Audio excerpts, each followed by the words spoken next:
Welcome to Maths with EJD. In this video, I'll be talking about other hyperbolic functions.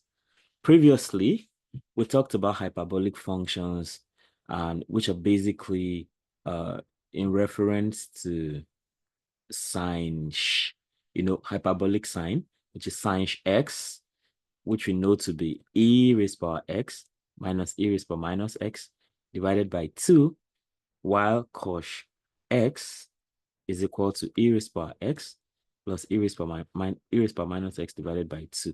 So with these two, right, just like for trigonometry, you remember we have sine, cosine, and tangent. Interestingly, sine over cosine is tangent. And then we got to talk about the reciprocals of each one, that the reciprocal of sine is secant. No, the reciprocal of sine is cosecant, rather. The reciprocal of sine is cosecant, and the reciprocal of cos is secant, and then the reciprocal of tan is cotangent. So we want to bring the same kind of idea here. So since we've established the key ones of the key things about sine and cos, so we want to extend to other hyperbolic functions. So let's go straight to talk about tan x. Let's talk about the definitions rather. Definitions of tan x, cot x, sec x, that's hyperbolic secant, then cosec x, that's hyperbolic cosecant. So all deriving from the same idea of cosecant, secant, and cotangent. Okay. So first, let's talk about the hyperbolic tangent. The hyperbolic tangent. The hyperbolic tangent. So, of course, that is tan x.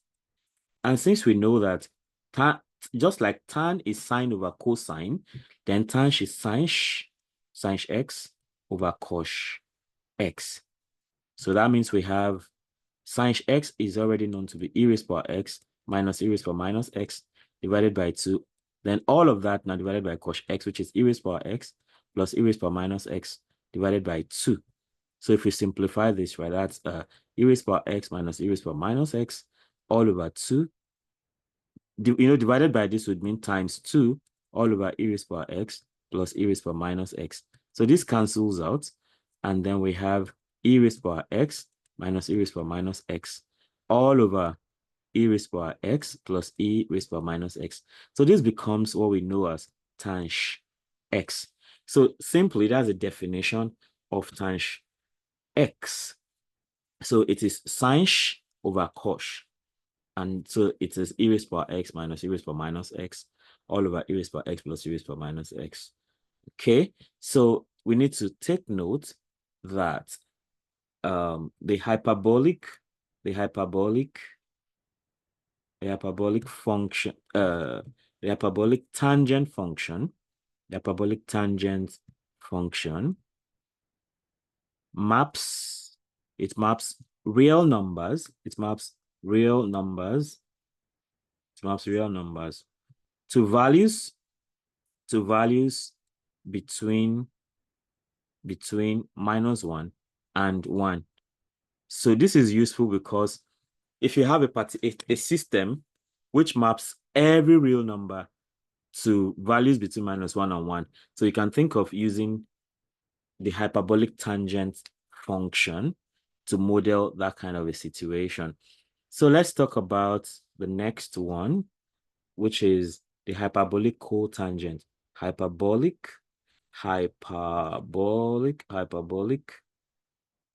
cotangent. Hyperbolic cotangent, of course. The hyperbolic cotangent is simply the inverse of the tanh function. So that means that cos x is actually the same thing as cos x is the same thing as cos x over sine x. You know, that's which is the same thing as the inverse. That's 1 over tan x, which is also true for cotangent and tangent itself. And this is simply the same thing as now e raised power x plus e raised power minus x is at the top. And now you have e raised power x minus e raised power minus x at the bottom. So that is like the inverse of what we had before. And it is important to note that the hyperbolic cotangent function, the hyperbolic cotangent function, the hyperbolic cotangent actually is the reciprocal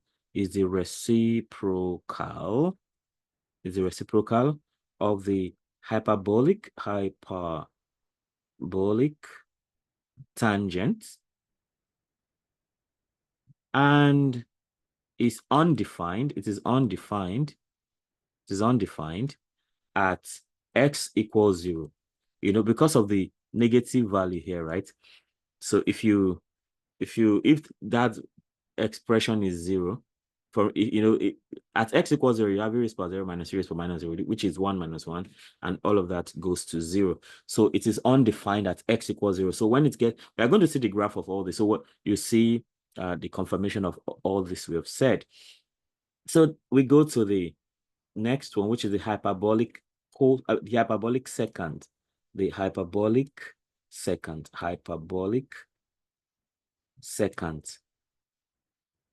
The hyperbolic secant. So sesh x is the same thing as the reciprocal of cos x. And we already know that cos is, so that's more like saying 1 over cos x itself is e raised power x plus e raised power minus x divided by 2. So taking the reciprocal of this simply means you have 2 over e raised power x plus e raised power minus x. And that is the sesh x, you know, the definition for sesh x. So again, you need to get it that the hyperbolic secant is always positive, never negative. It is always positive. It is always positive and symmetric about the y-axis, and symmetric about the y-axis, That goes. So we move on to the hyperbolic cosecant. The hyperbolic cosecant. That is what you can call cosecant. Okay, like something like CSCH. Cosecant. Cosesh x is actually 1 over sine x. I know sine x, that's like 1 over e raised power x minus e raised power minus x divided by 2. That ends up being 2 over e raised power x minus e raised power minus x. So that is the hyperbolic cosecant. And the thing to note here is that the hyperbolic cosecant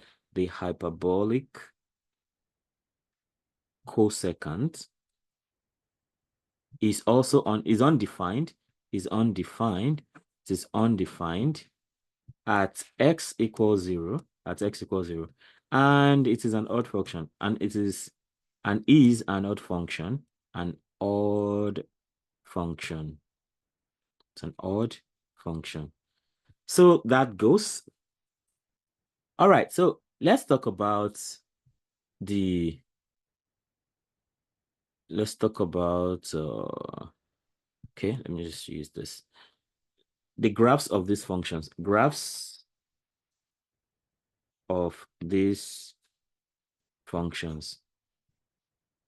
So what do the graphs look like? That's important. So before let's start with tanh. So tanh x. What does the graph look like? So this is the moment we go to decimals to see for quick visualization. So we have tanh x. Look at that. So tanh x, it looks like something saturating. So, it emerges from the left-hand side and then it passes through the origin and it reaches a kind of saturation around 1. So it's more like it's bounded between -1 and 1, just like we said before. So if you have something to model, so it also looks like a sigmoid function in a way. So if you're modeling something that saturates, like maybe a chemical reaction or something, you may want to consider using the tanh tanh function. So as we can see, right, the graph of tanh x, the graph of tanh x resembles the trigonometric tangent, it looks like the trigonometric tangent function. The only that it doesn't go as high. So resembles a trigonometric tangent function, but this one is bounded function, but is bounded between -1 and 1, between -1 and 1. So that's what that is, bounded between -1 and 1. So as x approaches infinity, as x approaches infinity, as x approaches infinity, you see that tanh x approaches, I should have written this in short form. So tanh x approaches 1. And as x, okay, better, as x approaches negative infinity, you see that tanh x approaches -1. So that's the peculiarity of tanh x. So it is bounded between -1 and 1. So to compare that with tan, right? I can quickly do this. Let's have tan x. So you see, tan x is like that, except that it seems unbounded somehow, although it looks like it's bounded uh, on the vertical side, right? So that's what tan x looks like. Okay, so let's go back to coach x. So let's talk about coach x. So first we visualize that and see what it looks like. Coach x. So this will go. So see coach x. So you can see, looks like it cannot pass through the origin because it is undefined at 0. So that's why you have it running away from the, so you have it, so 0 is its asymptote, like they say. So that's what coach look like because it has no definition at the origin. So we can say that the graph of coach x has vertical asymptotes. That's vertical asymptotes. So asymptote is that place where it is running, that point it cannot ever reach. So vertical asymptotes at x equals 0 and is undefined there, and it is undefined there. It is undefined there. So it approaches 1 as x increases. So let's see that it approaches 1 as x increases. So as the value of x is increasing, so you can see that it is moving. So this line is actually 1. If we go back home, you see, so you see this value is 1 here. So as the value of x increases, it saturates at 1. On the negative side, so as the value of x increases on the negative side, it also approaches -1. So that is one peculiarity of the cosh function. So it approaches 1 as x increases, and -1 as x decreases, That is the cosh function. Okay, so let's move on to the next function, and that would be the sesh function. That's sesh function, sesh x.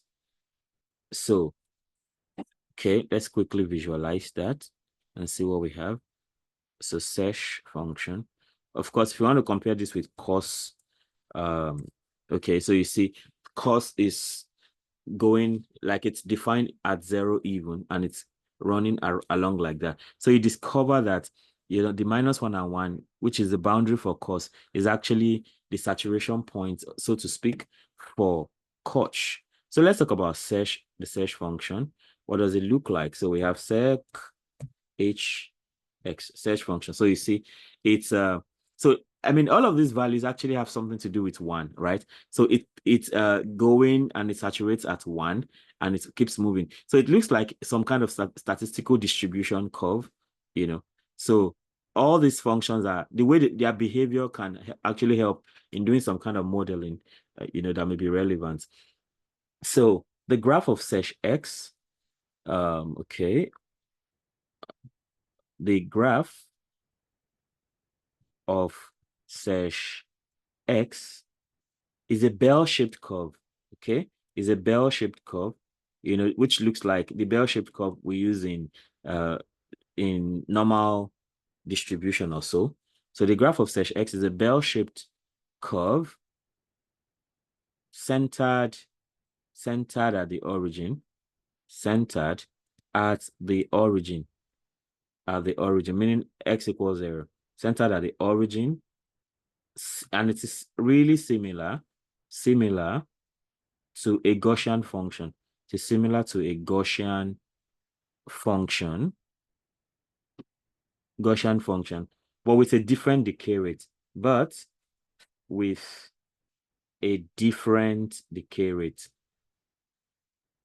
different decay rate. So once again, we see that. So, you know, it's like a Gaussian, it's a bell-shaped curve, saturates at 1 and then declines again with a different decay rate from Gaussian function. Okay, so we move on to the next one, which is the cosesh function. The cosesh function. This is it. CSCH, cosesh function. Or, I mean, if you like, you can also write it as cosesh x like this. So, but I mean, this is CSC, which is cosec. So anyhow you're writing it, just be sure you know what you're writing.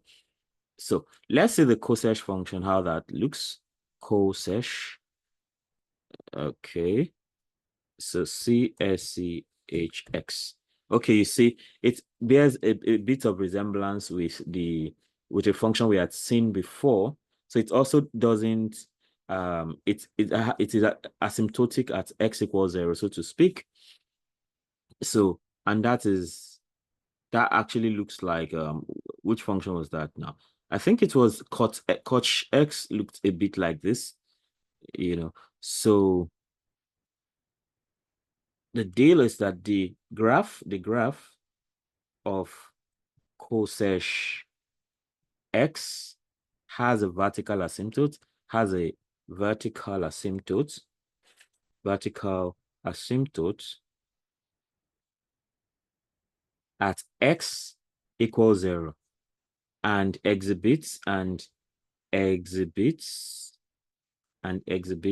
symmetry. It exhibits symmetry about the origin, It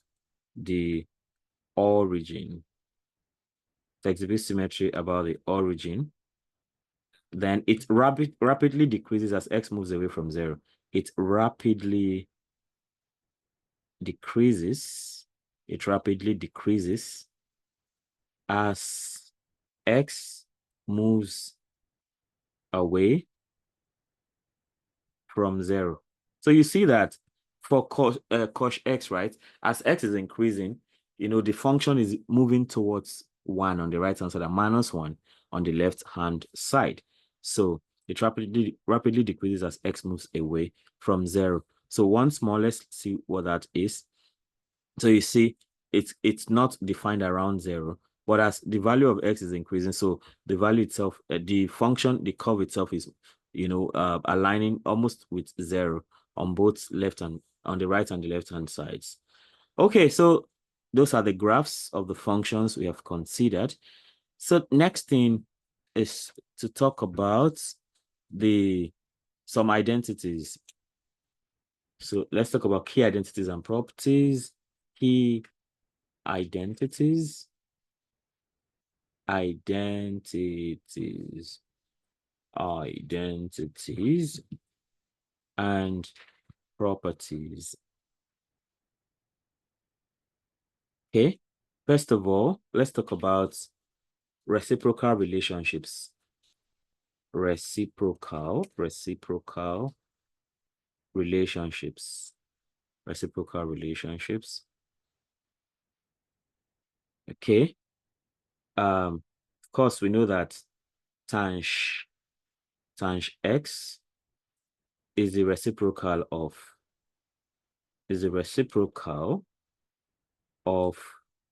cos x, and cos x is the reciprocal of tanh x.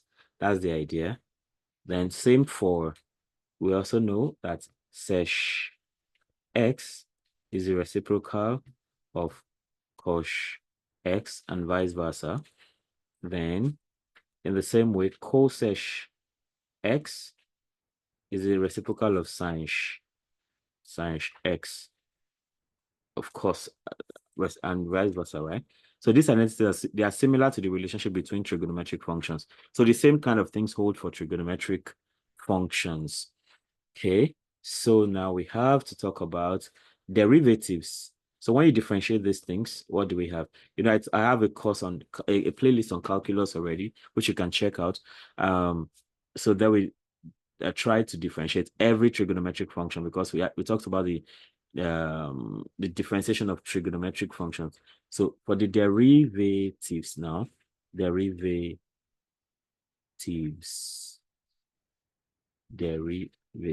Okay. All right. So if you differentiate tanh x, of course, normally if you differentiate tanh x, you get sec squared x. So that seems to hold true here. So this is sec squared x. That's one. Okay.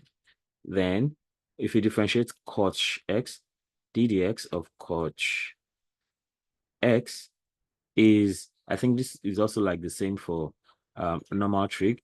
This is cosec squared x. Then if you differentiate sec x, x, ddx of sec x is minus sec x tanh x. I think it's the same also for normal trig functions. Then lastly, if you differentiate cosec x, you get minus cosec x cos x, like that. Okay, so we also have an identity. I think we've talked about this previously. So I think it's important to emphasize it again. So similar to the identity cos squared x minus, so of course we have this cos squared x minus sine squared x is equal to 1. So following this now, we can actually say that, okay, of course we can derive new identities from here. For instance, if we divide this through by okay, I guess I just want to do that. If you divide this through by, say, cos squared x, is that a deal? Okay, yeah, if you divide this through by cos squared x, let's even do that. So we have cos squared x divided by cos squared x minus sine squared x divided by cos squared x equals 1 over cos squared x. Okay, so this leads to this. That's what we are saying. So this will be 1 minus tan this will be 1 minus tan squared x, which is equal to 1 over cos squared x is actually I think it's sesh, yeah, that's sesh squared x. So that simply means that if you transfer this now, that means we can say that sesh squared x plus tan squared x is equal to 1. So this identity holds, at least deriving from this one we knew already from the previous case. Okay, so cos squared x minus sine squared x equals 1 implies that sec squared x plus tan squared x is equal to 1. All right. Okay, so we have seen some comparison, as we discussed all of this in passing. So I'll just run through without writing down. So comparison with corresponding trigonometric functions, right? We said tan x versus tan x. While tan x is unbounded and has vertical asymptotes at odd multiples. Okay, well, I think I like to use the graph to demonstrate so you can see clearly what we're saying. So if you compare tan x versus tan x, so of course, this is what tan x looks like. So you see, that's what tan x looks like. So let's talk about tan x now. Tan x. Okay, so tan x is that blue line, while the normal tan x are tan x is the blue lines, while tan x is the green one. So you see that while tan x is unbounded, so tan x is unbounded and has vertical asymptotes. So you see that tan x is always jumping when it tries to get to every 90 degrees, because tan 90 degrees is 0. I mean, it's undefined rather. So while tan x is unbounded and has vertical asymptotes at odd multiples of pi over 2, tan x is unbounded between -1 and has no asymptotes. So as you can see, I think it's important to write this down. That might be helpful. Okay, so we're talking about comparison. Let's talk about comparison with corresponding trigonometric functions.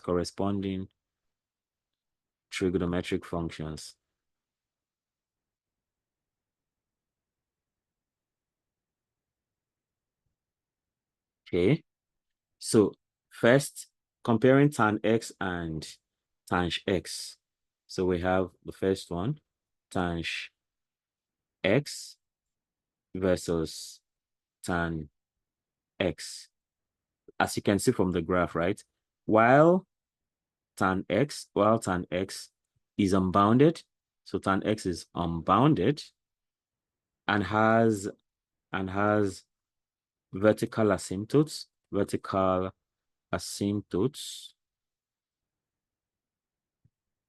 at odd multiples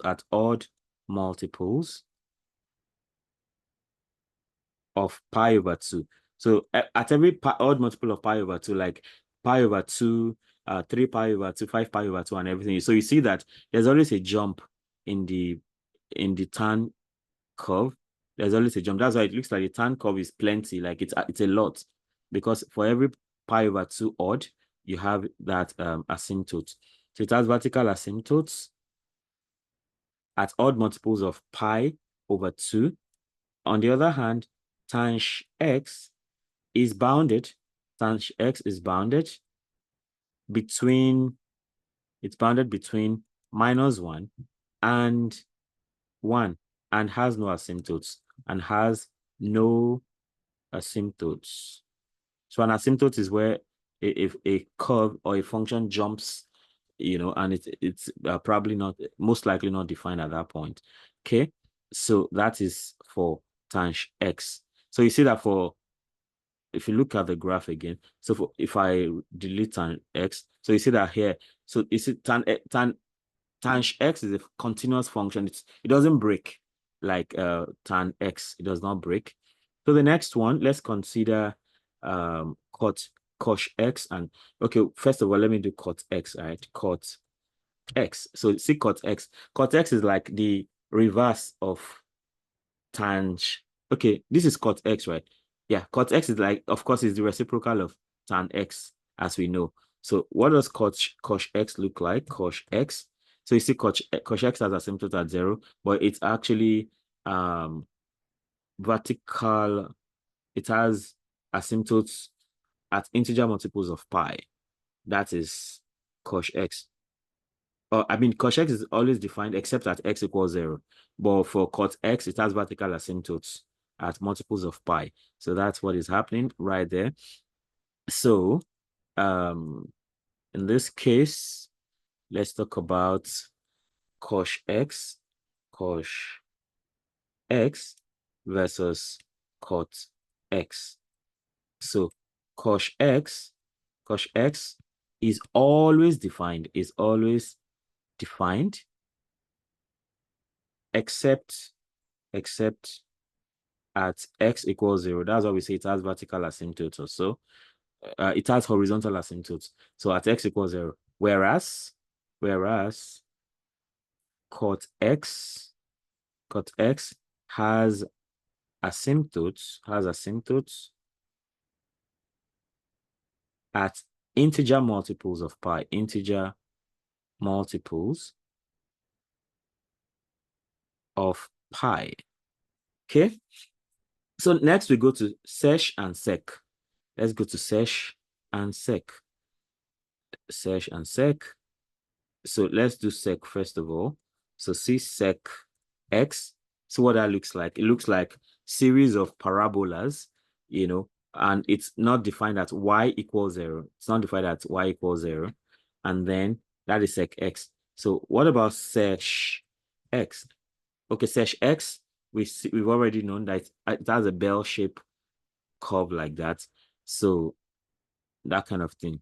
Interestingly, some of these functions can actually inspire works of art. If you're an artist, you can get inspiration from all these functions we're talking about. So now we are talking about sesh x. Let me be a bit more legible there. Sesh x versus sec x. So unlike sec x, right? Unlike sec x, which has asymptotes, which has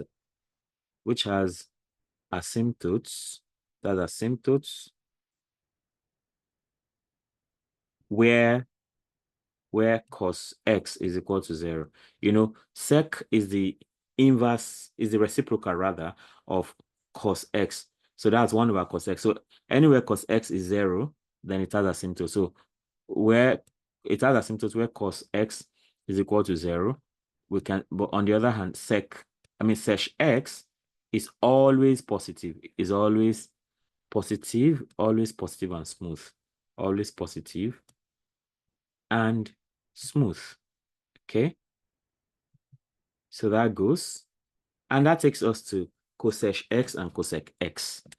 Let's visualize that, cosec x and cosec x. So let's see cosec x. Okay, that looks a bit like sec also.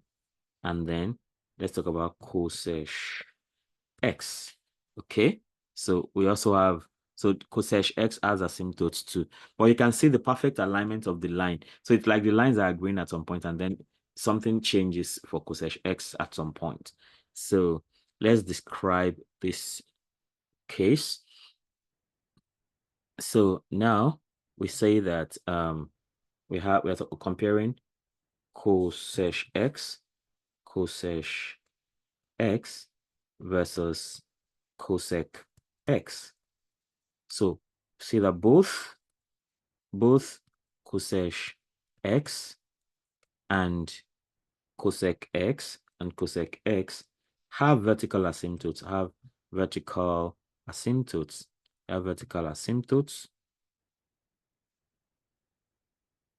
at their respective 0 points, at their respective 0 points.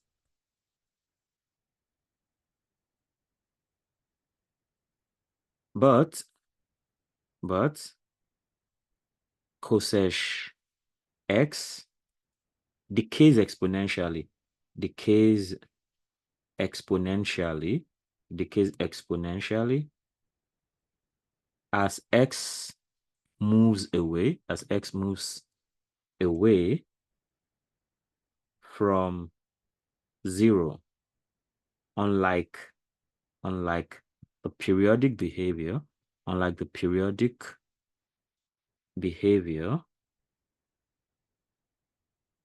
of cosec x. Okay, so of course, let's see that once again. So you see cosec x decaying exponentially. This is what we mean by exponential decay. So if I remove cosec x, for instance, now, so you see, so it's coming, so it has asymptote at 0, but then as the value of x is increasing, it's cosec x is decaying towards 0. Decaying means that the value is tending towards 0, basically. But again, if we say cosec x, so you see cosec x, it's periodic, like you have that parabola, and then you have it at intervals like that. Of course, it's also not defined at x equals 0. Okay, so we see that hyperbolic functions, right? Hyperbolic functions actually extend the utility of their trigonometric counterpart, especially in areas like calculus. I think I want to write that. That's like a kind of pattern note. So you can note this, that these hyperbolic functions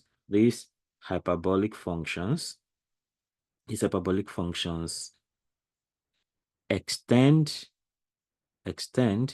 the utility of their trigonometric counterpart, of their trigonometric counterparts, especially in areas like calculus. In the previous video, I already talked about some usefulness of hyperbolic functions like calculus, differential equations, and mathematical physics. Differential equations and mathematical physics.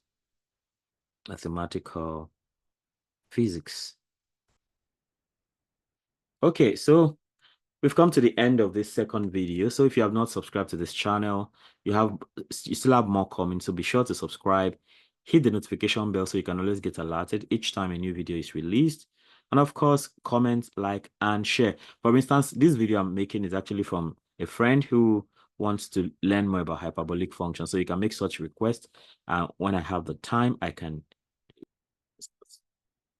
see you next time. Thank you.